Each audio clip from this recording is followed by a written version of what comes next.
So I just have a quick little video for you today. I'm going to teach you how to make delicious, actually crispy chickpeas baked in the oven. And crispy chickpeas are, they're a fun thing to have, like either just as a snack or as a garnish. You can put them on salad, or if you make like a curry or something like that, or even a soup, you can put them as a garnish on that.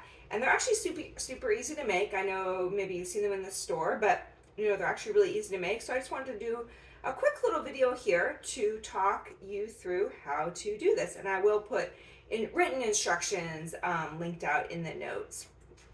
So I have taken 1 can of chickpeas and I've drained them in a colander. So I've just let them drain. Actually, let me back up. First, I preheated the oven to 350 degrees. So what you can do is open your can of chickpeas, preheat the oven to 350. While the oven is preheating, then you can let the chickpeas drain. Of course, you could take dried chickpeas and cook them and drain them as well. But you do want to start out with cooked chickpeas, because then we're just going to crisp them up in the oven.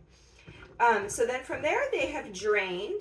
So now I'm going to just take those chickpeas and put them in a bowl, like a medium-sized bowl.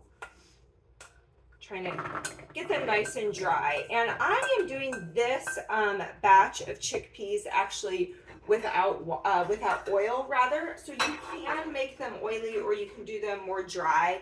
I've done them both ways, and although I'm a big fan of oil, I actually find that they come out a little more crispy and they keep a bit better when I don't use oil. So you could do it either way though. Okay, so we've got our chickpeas, and then we're just going to add half a teaspoon of salt. You can also estimate it and just kind of do the salt to taste. I like to do these fairly salty. All right, and then for the seasoning, it's really up to you. I like just a nice kind of yellow curry. You can of course make your own curry powders, or you could buy like a yellow curry or even like a garam masala. You could do Italian seasoning, you could do a more Middle Eastern seasoning. So really it's whatever you are in the mood for. You could even just keep it super simple and do just salt and black pepper, or like salt and black pepper and turmeric. But I'm going to go ahead and do just a simple store-bought yellow curry, an organic yellow curry. Like I said, you can make your own curries or keep it easy on yourself and get one from the store. And I'm doing a teaspoon of that yellow curry powder, and I like the spices.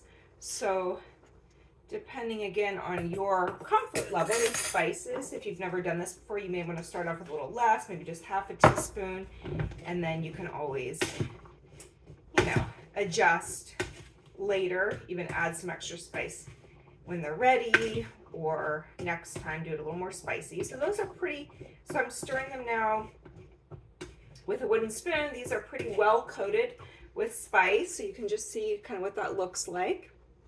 And then from here, you're just going to spread them out nice and even. I'm actually using a cast iron skillet, which is kind of fun. But, a cookie sheet is, of course, fine as well. So whatever works for you there. And then, so I've got them nicely spread out, because, we want to get them crispy, right? And then I'm just going to add a little bit of black pepper to this batch. And once you kind of get the idea here, I suggest keeping it simple the first time through.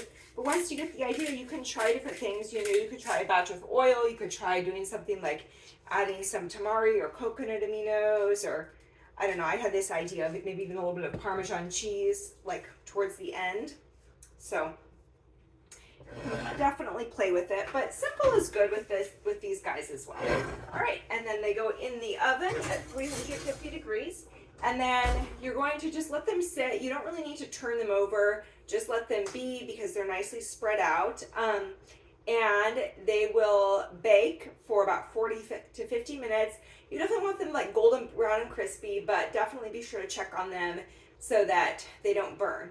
And that, my friends, is how to make crispy chickpeas.